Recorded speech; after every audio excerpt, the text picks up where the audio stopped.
11:46, estamos en vivo y en esta parte nos acompaña Nacho Montes de Oca, periodista y analista internacional. Muchísimas gracias, Nacho, por acompañarnos. ¿Qué tal? Buenos días, un gusto.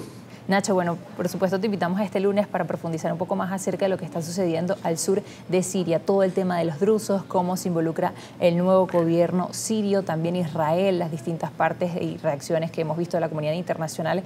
Pero para empezar a profundizar esto, Nacho, queríamos revisar contigo primero quiénes son los drusos, qué bando está, de qué bando, también está el tema de los beduinos, pero por qué esto es importante y además siendo otro frente de Israel. No habíamos oído hablar de los drusos hasta hace un tiempo, no los conocíamos y hoy son un actor central en Medio Oriente. Los drusos son una secta dentro de los musulmanes que llegaron de Egipto en el año 1100 y se establecieron en donde hoy es el sur de Siria, en una parte que hoy ocupa Israel, que son los Altos del Golán, en el Líbano y una pequeña porción en Jordania. Como sectas no son aceptados por el resto de los musulmanes y particularmente por los sunitas, que son el grupo mayoritario dentro de los musulmanes y menos aún por los chiitas. Ahora bien, ¿por qué empieza el problema que estamos viviendo hoy? Porque en el contexto de la guerra civil en Siria, que ya que empezó en 2011 y que terminó con el derrocamiento de Al-Assad, los drusos tomaron una postura de resistencia frente a Al-Assad. Cuando cae Al-Assad, aparece un nuevo actor dentro del escenario que es Israel. En Israel hay 160.000 drusos, ¿sí? En Siria hay unos 600.000. De allí que Israel tuviese la idea de promover la creación de un Estado autónomo druso. Esta idea empezó a surgir cuando el HTS, este grupo yihadista que toma el poder en Siria, ya estaba avanzando sobre Damasco. No todos los drusos que están en Siria, es más, solamente una minoría que obedece a uno de los sheiks, decidió apoyarse en Israel en la idea de crear un Estado propio. La enorme mayoría de los sirios drusos decidieron que preferían hacer un acuerdo con el nuevo jefe de Siria, que es Al-Jarrah. Ahí comenzó el problema que hoy vivimos, porque al ser apoyados por Israel, no solamente políticamente, con alimentos y con armas, sino también militarmente, Israel estableció una zona de exclusión y dijo, desde el sur de Damasco, la capital de Siria, hasta la frontera con Israel, no pueden haber unidades militares sirias. Y esto lo hacía para apoyar a los drusos separatistas. ¿Qué sucedió entonces? Que cuando comenzaron las tensiones, interviene un tercer grupo, y yo sé que es una explicación muy ajustada, pero con esto vamos a terminar de entender. Interviene un tercer grupo que vive en la misma zona que los drusos, que son los beduinos, ¿sí?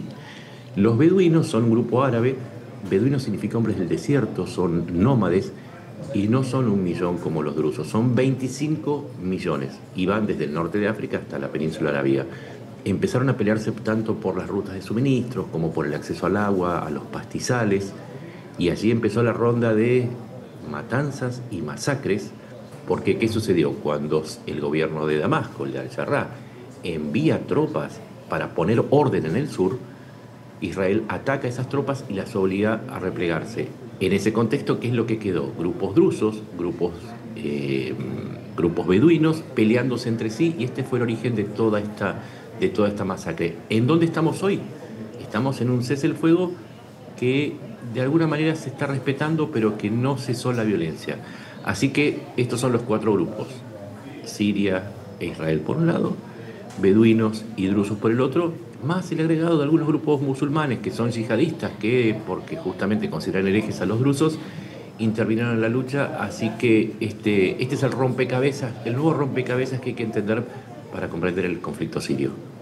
Nacho, ¿y ese rompecabezas del que habla podría ser también un espejo en general de Medio Oriente? Se lo pregunto como especialista o experto en esta región, entendiendo que por supuesto en Siria hay un gran número de grupos, de varios grupos, como lo mencionábamos. Por ejemplo, están los árabes sunitas, musulmanes, están los alawitas, que son musulmanes chiitas, están los cristianos levantinos, los kurdos, los drusos, ya usted mencionaba también los beduinos, pero además esto es un reflejo, este país a nivel de todas estas religiones, ideologías, si lo llevamos a Medio Oriente, por ejemplo.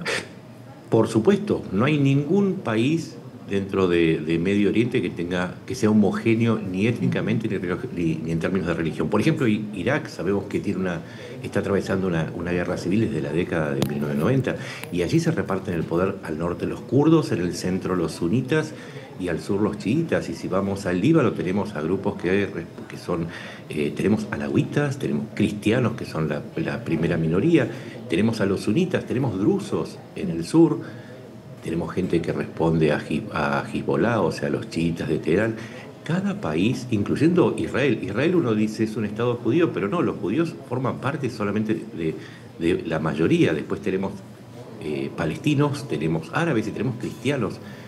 Siria es el reflejo de todo Medio Oriente, es una zona milenaria en donde las migraciones y las luchas y las religiones hicieron que cada país sea un mosaico. Así que por eso entender el conflicto de Siria es empezar a entender un poquito más lo que sucede en Medio Oriente.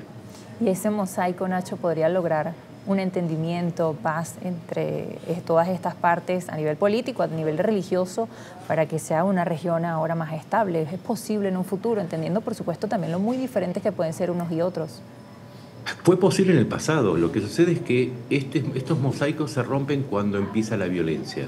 Mientras hubo soluciones políticas, por ejemplo, vemos el caso de Israel, hay un acuerdo de coexistencia, o mismo dentro del Líbano antes de la guerra civil había acuerdos de coexistencia. El problema está en que muchas veces estas tensiones, cuando se empiezan a solucionar por medio de las armas y cuando intervienen los intereses de otros países, en este caso el de Israel en el sur de Siria o el de Irán mismo en Siria, ¿no? Cuando intervienen, o los rusos cuando intervienen en Siria, o los países occidentales también. Cuando interviene la violencia y los intereses externos y no hay una sociedad que esté cohesionada, llegamos al típico escenario de Medio Oriente de una guerra interna. Nacho, muchísimas gracias por acompañarnos hoy. Y bueno, hemos hecho un vistazo tanto del tema del conflicto al sur de Siria, pero también en Medio Oriente. Muchísimas gracias. Es una ayuda de memoria y esa es nuestra tarea. Muchas gracias. Nacho Montes de Oca, periodista y analista internacional. Son las 11:53, ya regresamos con más.